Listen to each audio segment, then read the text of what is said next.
வெயில தாங்க முடியல. தாங்க முடியலன்னா இறக்கி வைடி. ஓனரா, வெயில தாங்க முடியலையா? தாங்க முடியலன்னா இறக்கி வைடி. வந்து இறக்கி விடா. என்னடா முறைக்கிற? முள்ள மண்டி மூக்க வச்சிட்டு. இப்ப என்னடி பண்ண சொல்ற? யோ, எலுமிச்சை பழம் எடுத்துட்டு வந்து நாங்க குடிக்கிற தண்ணியில கலந்துடியா. வாயை மூடிட்டு போறான் பாரு. வாத்து மடையா. சாரி ஓனரா, தெரியாம திட்டிவிட்டேன். நீ தெரிஞ்சு தாண்டி திட்டிருப்ப. இரு, அவகிட்ட கொடுத்துட்டு போறேன். தேங்க்யூடா. இந்தாடி எலுமிச்சம்பழம், இதை அரிஞ்சு.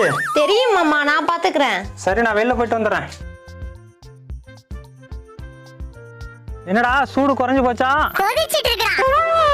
எதுக்குடா எலுமிச்சை பழத்தை அவள்கிட்ட கொடுத்த? அந்த லூசு ஜூஸ் போட்டு குடிச்சிச்சா? அப்ப எலுமிச்சை பழம் எனக்கு இல்லையா? எலி மருந்து இருக்கு, வேணுமா? சரிடா, உங்களுக்கு வேற எலுமிச்சம்பழம் பறிச்சுட்டு வரேன். அத உன் பொண்டாட்டி தலையில தேய்டா. அவதான் பித்து குடிச்சு போய் திரியறா.